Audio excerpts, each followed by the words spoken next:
If you wouldn't mind advancing. So apologies for technical glitches. As noted, I'm Alex Dent. I'm one of the directors of the master's program here at GW. I have directed the PhD program in the past, so I'm also going to talk a little bit about this. So if we can go to the next slide. And we're going to spend very little time on that next slide because we're going to go right to the next one. So just a little bit about me. Next slide, please. Sorry, two back. Oh, okay. One more back. So just a tiny note about me. Oh, one more back, if that's possible. Or sorry, one more forward. There we are. So just a tiny bit about me. I'm a linguistic anthropologist. I've done a lot of my work in Brazil. I've worked in the past on music. I've done a bunch of work on intellectual property as well. Identity is a layered concept, which is something that anthropology has spent a lot of time talking about. So, I am other things in other spaces. I have a band here in DC. That is my dog in the lower right corner. That is Oz. So just a few things about me, and I'll be talking about other faculty members as well. Currently, I'm doing work not in Brazil. I'm actually doing work here in Washington, DC on teenage cell phone use. Turns out teenagers actually use their cell phones a lot. So next slide, super fast. And then into the next one. So let me broadly talk, thank you so much.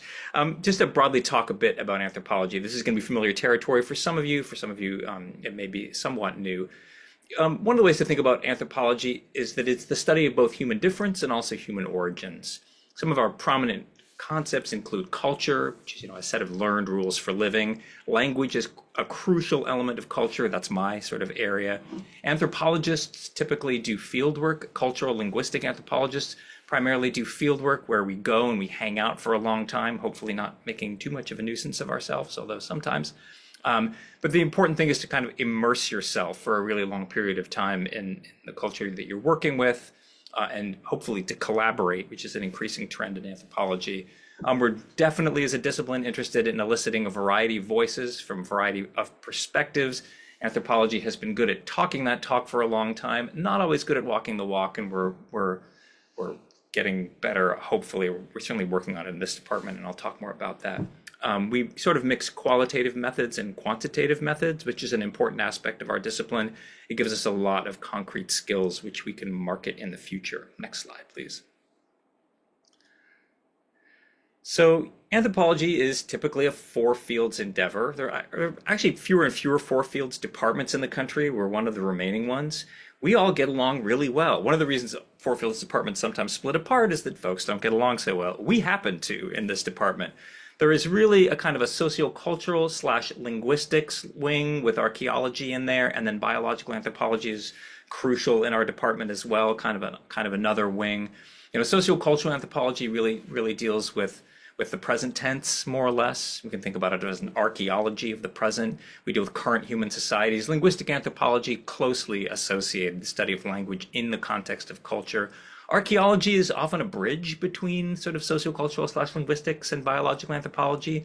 Sometimes archaeologists are studying very far back in the historical record, and other times they're studying more contemporary issues. And then biological anthropology is really concerned with the question of human evolution, where we came from and how we came to be the way that we are. And as I say, this department mingles all of those approaches in one discipline. It's a real boon as a master's program because you can get access to a variety of perspectives. Next slide, please.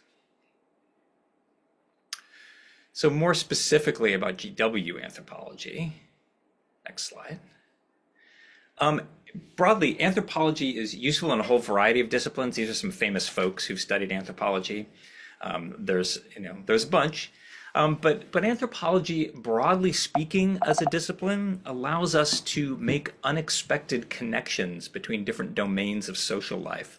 So, and this is not to, in any sense, diss other disciplines. That was terrible. But many other disciplines, you show up, you do a questionnaire, you leave, you show up, you do an interview, you leave. Because anthropologists are lingering for a broad period of time, we get sort of what we think is richer data about connections between things. Very, very quick example from my own fieldwork. My first book was about Brazilian country music. Yes, it is a thing.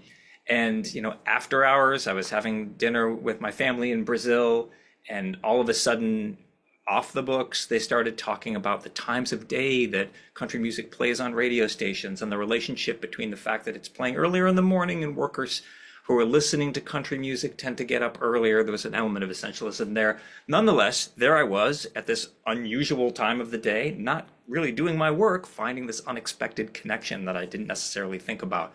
Anthropological work is rife with that kind of thing. You can learn a ton about people by their dental hygiene. So the small details. One aspect of anthropology is that we're not about necessarily breadth. We're not about gigantic sample sizes. There are contexts in which we're interested in that. But generally, anthropologists are interested in depth. I sometimes say in my classes, it's not about talking to all the people. It's about talking to the right people for your topic. How do you discover that? Well, you need to embed yourself. And that's what anthropologists are quite good at doing. Anthropology spans a whole variety of different industries, which I'll come to talk about in a little bit more detail in a second. Next slide, please. Anthropology, one of the tricks about doing interviews, and those of you that have done some interview-based research may have found this, is that people will sometimes tell you one thing and then do something else. Because anthropologists go and linger for long periods of time, because we're doing participant observation in addition to other kinds of research modalities, we build long-term trust, and we figure out that people may not always do things in ways that are congruent with what they say that they're doing. Another quick example from the country music work. Pursuing country music is a little embarrassing for some folks. It's sort of very heartfelt, sort of weepy, emotional music. And those are terms, which folks used in Brazil to describe the music very often. And so when I first met folks, often they would say, no, I don't listen to that. And then I would get to know them better. And those were the days of iPods. And I would see an iPod and say like, oh, you actually got a ton of this stuff on your, what's the deal here? So anthropology gives you that perspective to explain what some other fields can't. You can't just come in and do a survey quickly and expect that it's going to tell you everything. You have to be able to, triangulate that with other things. Other famous anthropologists, I just want to call attention to Zora Neale Hurston, one of the sort of literary giants of the United States, a student of Franz Boas's early on, and that's Yo-Yo Ma on the right-hand corner on the bottom. Next slide, please. So, careers in anthropology. And so here's a slide with some of the more sort of customary, conventional careers. Some of you may be interested in these careers specifically, and they're ones that are more commonly associated with anthropology degrees. And then there's some others which aren't necessarily quite so well known, but they're becoming increasingly frequent. So obviously, anthropology professor, archaeologist, either professional or in the academy. There's tons of professional archaeology out there. Forensic scientists.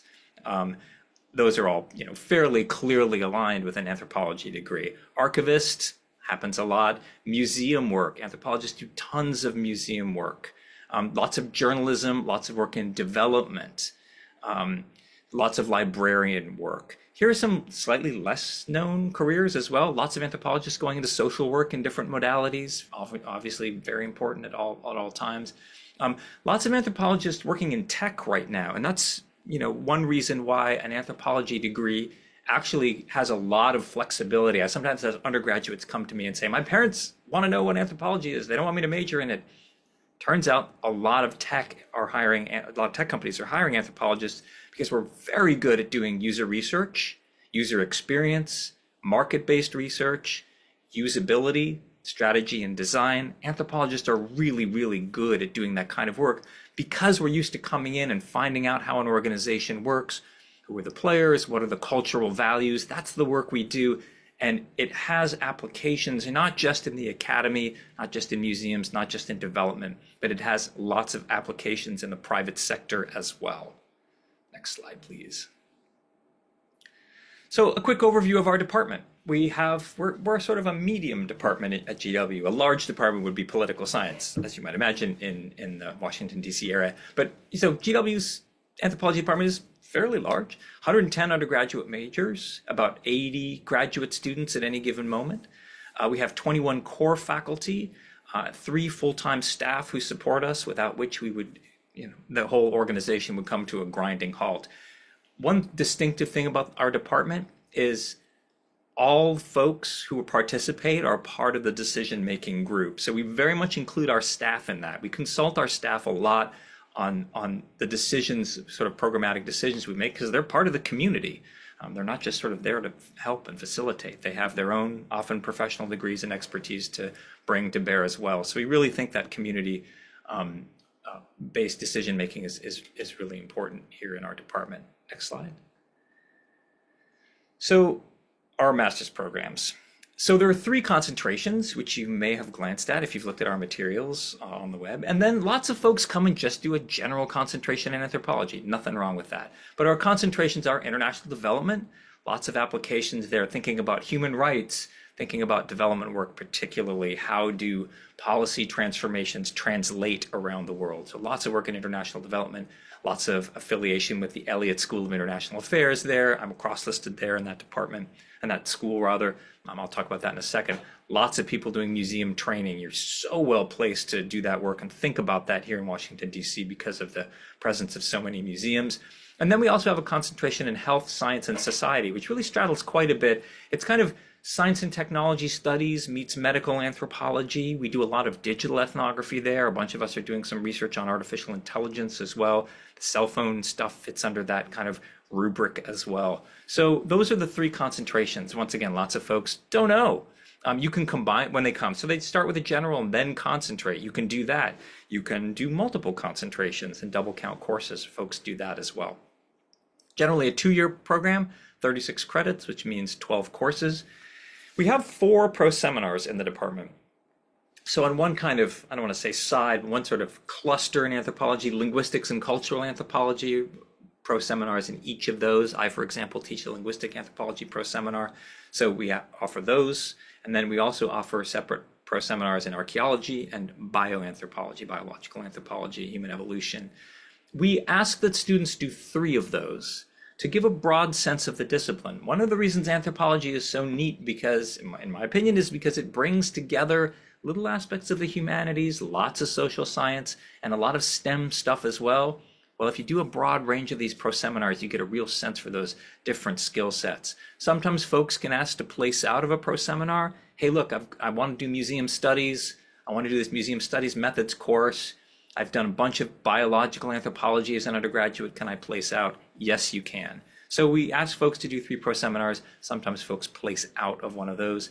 All master's students do a culminating project, which is either a thesis or probably a slightly larger number of our students take a course paper that they've produced over the course of their time here at GW and convert it into a potentially submittable journal article. So you pick a journal, you revise it in preparation for that particular journal, and then sometimes students go ahead and submit those, sometimes they don't. But at the end of your time here, you should have a coherent piece of work which you can share for future job applications or future graduate school applications. But the culminating project is really kind of where the rubber hits the road. It's where theory and kind of method and practice come together. Lots of gratifying experiences coming out of those culminating projects. Next slide, please. So our particular program, why should you come to GW to do an MA in anthropology? There are other master's programs in anthropology out there. So what sets us apart? We do a lot of close mentoring. So I'm the informal advisor for the first year, but people develop close relationships with faculty when they're here and work very closely with those faculty over the course of their studies here. We're very flexible. So because we're in the DC area, because we're a strong university with a lot of different departments, we have folks taking advantage of courses in women's gender sexuality studies, American studies, history, literature, lots of folks taking stuff at the Elliott School in international relations, people doing GIS and more quantitative skills in the geography department. So we're very flexible in incorporating some of those electives into your degree. Also, you're in DC. Tons of internships. I mean, they're just thick on the ground, and plenty of our folks do internships for credit and sometimes turn those into independent research projects as well. It's really exciting to see what students find out about this sort of space in DC. We have some resources we can supply you with as you search for internships. We have some of that, particularly in the subdisciplines, and then you can do your own research and find this internship, and we will sign off on that and give you credit for it. Also, DC Consortium schools. We send folks periodically to Georgetown, American University, University of Maryland, Catholic, to do courses. If we don't offer something and a student really wants to do it, you can head to another institution in the consortium and take advantage of that. One of the really distinctive things about our department is that we have a really tight collaboration with the Smithsonian museums. And there's really no other MA program in the country that can offer that. For example, on the cell phone project, I'm collaborating with Joel Kuipers, who's a linguistic anthropologist here in the department, but also Joshua Bell, who's the curator of globalization at the Museum of Natural History at the Smithsonian. So we're collaborators. Lots of students go and end up working for Josh, either sort of doing research or doing more museum-based work to sort of get exhibits up. So that connection with the Smithsonian is tight. It's very tight with biological anthropology as well. We have instructors doing courses on museum preservation, on sort of ethics in museums. Obviously, lots of very fruitful discussions happening around the sort of dubious ethical, the dubious ethical nature of so many collections and how do we go about repatriating those. We're right at the core of those discussions here at the Smithsonian, where we're trying to sort of get some of those, remains back or artifacts back to the communities that they were taken from, where they belong.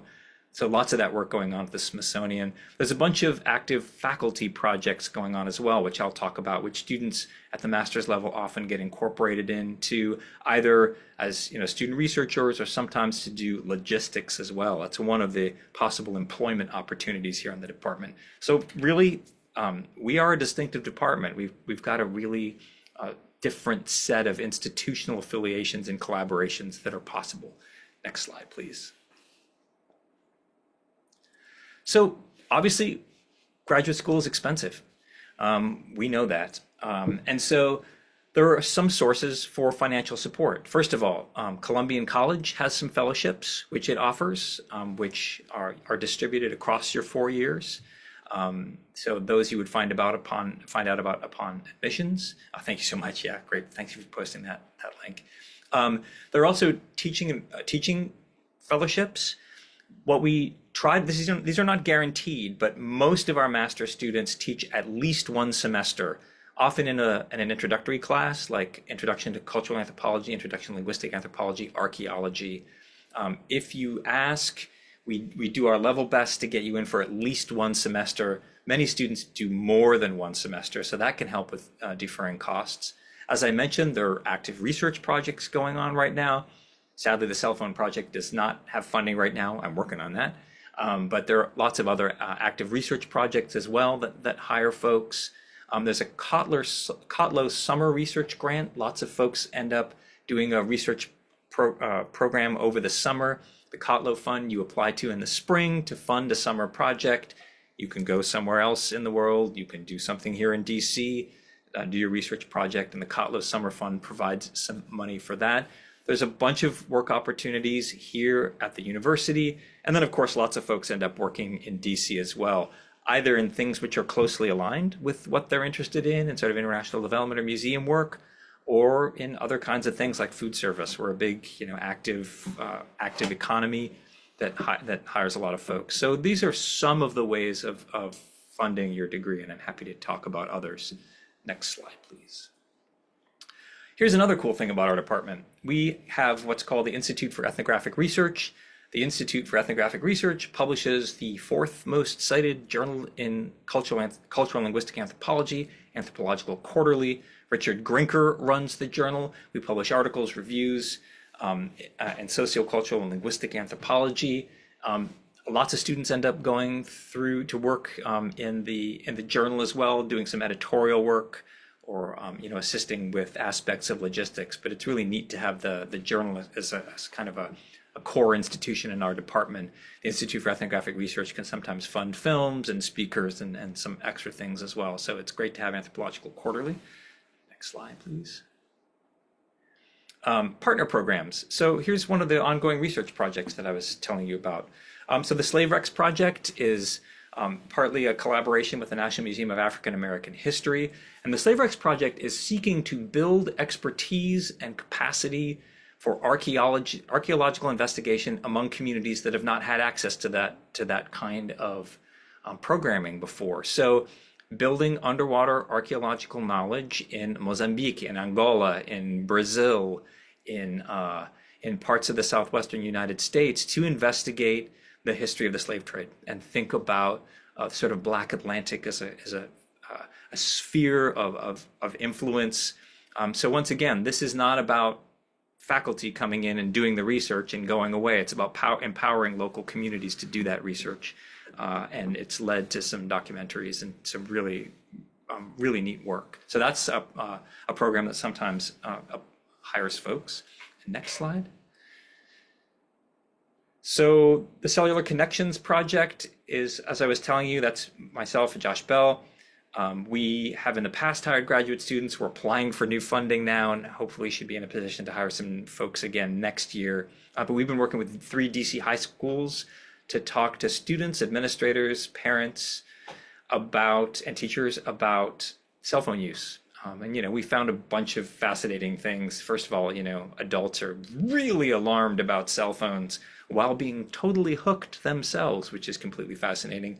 And another important thing to note is that we've had technological panics for a long time now, going all the way back to Plato, to sort of calm some of this discourse down, but also to notice that there are very real concerns and possible harms associated with cell phone use. So that's one project.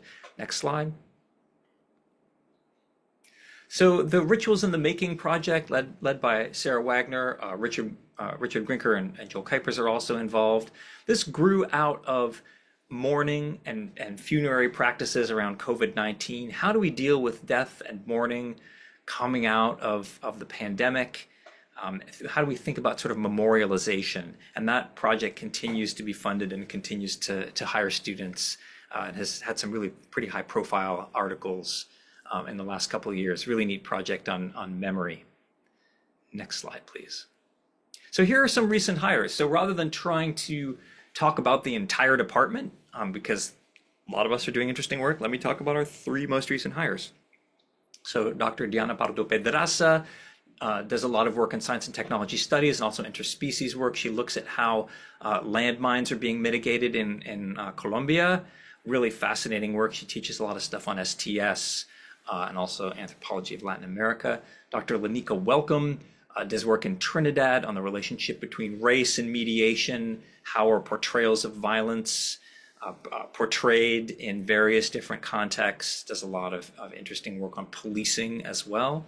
And Olusegun Belusi is an archaeologist of the Black Atlantic. So he's doing work in West Africa to think about sort of empowerment in various communities around the sort of Black Atlantic sphere. So those are just our 3 most recent hires. You can see the other faculty members having a glance at the profiles on the faculty page. Next slide, please. So here are advisors. We're kind of coming to the end here. I'm the first year MA advisor. I'm responsible for recruiting and advising folks through their first year. Steve Lubkman is the second year advisor. Can't be with us today, but Steve advises second year students and a lot of graduation clearances. The Master of Science program in Biological Anthropology, separate program. I haven't really talked about it today, although I can answer some questions. That's coordinated by Dr. David Braun. Next slide, please. And here's some contact information. So we're going to try. Sadly, I have a doctor's appointment at 3:45. We're going to wrap up at 3:45 today. But if you have, and I'm going to take a bunch of questions now. But if you have other questions, things I haven't addressed, or maybe I opened a can of worms for you and you want to talk about something I said today, please feel free to reach out. I welcome those emails, and I would love to hear from you. So let me myself call up the chat.